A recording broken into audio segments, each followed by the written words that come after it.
I'm Thomas, and I'm about to answer the top 5 most frequently asked questions about Eshopps Eclipse overflow boxes. Starting with, what's the point of an overflow box? The most simple explanation is that an overflow box allows for the water in the display tank to pass through the glass and travel down to the sump where the filtration for the aquarium is housed so that it can be filtered and then pumped back up to the display tank. Sure, you could get the same job done with just a simple bulkhead, but that would be pretty dangerous for the inhabitants since they could travel into it and then end up in the filtration. It's also a pretty noisy solution and doesn't provide very much surface extraction. For those reasons, overflow boxes are the standard. They use an internal weir with a long series of slats to allow water to enter over a longer surface area, providing a skimming action that removes the oils and dusty debris from the surface of the water, while also keeping inhabitants like fish, snails, and crabs out of the overflow. They use multiple smaller bulkheads and standpipes to keep things nice and quiet, while also adding redundancy, so if one drain clogs, there's another to take over the water so it doesn't spill over the edge and onto the floor. Ultimately, they're also just much nicer to look at and easier to hide, especially against a black background. How big are the Eclipse overflow boxes? There are 3 models of the Eclipse Overflow: the S, the M, and the L, rated for a maximum of 600, 800, and 1,000 gallons per hour of flow, respectively. The S is 6 inches wide, the M is 8 inches wide, and the L is 12 inches wide, and they all share the same 6-inch height, as well as 1¼ inch depth of the internal weir and 3-inch depth of the external box. How do you install an overflow box? Installing an overflow is actually pretty simple. You'll first need to decide where on the tank you'd like the overflow box to go. The back panel is really common, often in the center, but you can place it closer to the corners if you prefer, or even place it on one of the side panels for a peninsula-style aquarium, like this 10-gallon that I've got here. Eshopps includes a drill template as well as a diamond hole saw for drilling the tank, which makes things a lot easier, and they give you an installation guide with great instructions that you can follow along with.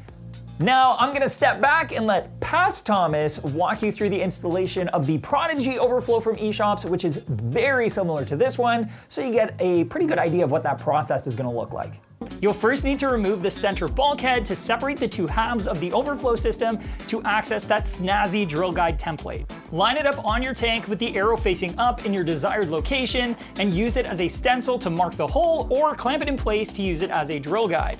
Then use the included 60mm diamond glass hole saw to cut your hole.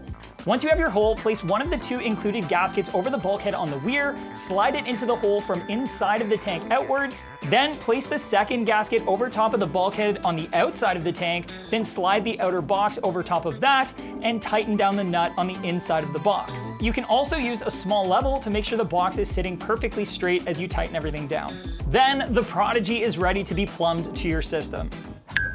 How do you start the Eshopps overflow box? Well, unlike the siphon-based overflow boxes that need to draw the water up and over the edge of the aquarium, the Eclipse overflow boxes do not need to be started and will automatically start draining once the water level reaches the weir and starts to fill the overflow box. The water will then travel through the drain bulkheads inside of the overflow box, through the pipe, and then down into the sump. No effort required, gravity does it all for you. How do you silence the Eshopps Overflow? That's a great question. Generally speaking, if you're using the hereby or bean animal method, the boxes will be nearly silent without any changes, since both of those methods use a gate valve to dial back the water flow through the drain pipe until it creates a siphon, so there is no air trapped in the pipe and no chance of gurgling. The gate valve can be adjusted until the water level in the overflow box is also at the perfect height so that it doesn't have any significant splashing, while still being below the backup drain, which is the red pipe. Now, if you aren't using either of those methods and you'd like to try to quiet down the amount of noise that you're getting inside of the overflow box, you can add some PVC pipe to the drain bulkhead to raise the water level inside of the external box, which will reduce the noise that's caused by the water coming through that main bulkhead. Just make sure that it's lower than the backup drain pipe. If the noise is coming from the internal weir, you can try reducing the speed of your return pump or adding a cut-to-fit coarse foam pad. Just be sure to clean it regularly so it doesn't get bogged up with debris and impede the water flow. If a quiet overflow box with a super slim internal weir like these Eclipse boxes from Eshopps matches your unobtrusive reefing mantra, you can pick one up for yourself by clicking right here.